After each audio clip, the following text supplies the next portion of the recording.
Hey, Dr. Bateman, this is my video explaining my programs.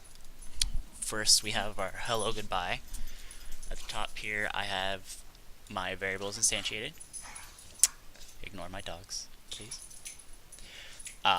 Here, I initialize the text view. This is calling the initialize greeting, which is here. And that's just following this Boolean procedure, which is also located there, or that tells what the Boolean, what the text view is supposed to have. And this is just, your typical flag, where true is hello and false is goodbye. And here's the event listener for the button, and there's where it's called. So if we run it,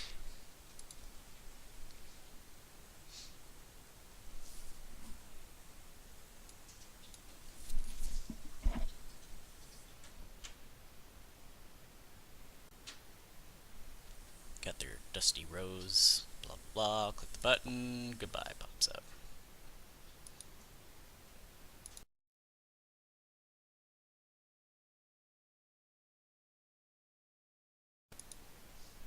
Next, we will look at simulator. The tap button.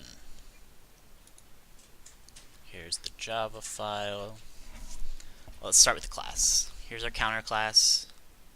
Creates a variable, an int. Sets that int to 0 upon the start of the program. We have an add count method that increments count, and a get count method that returns the count.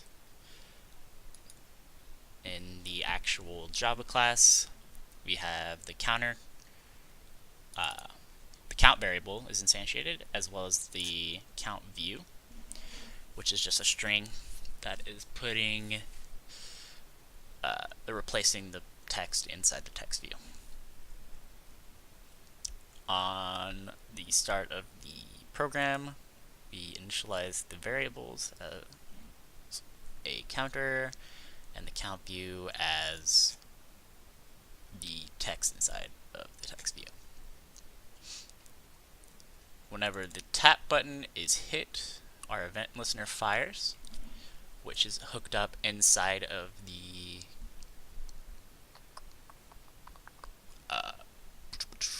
design. And all it does is call that add count method and then set the text to the incremented count. So checking out the design real quick, the tap button attribute is hooked up right here with this onClick attribute, and it hooks it up to that count tap method, which I thought was pretty cool, but that was in the book, so I'm sure you've seen a lot of it now.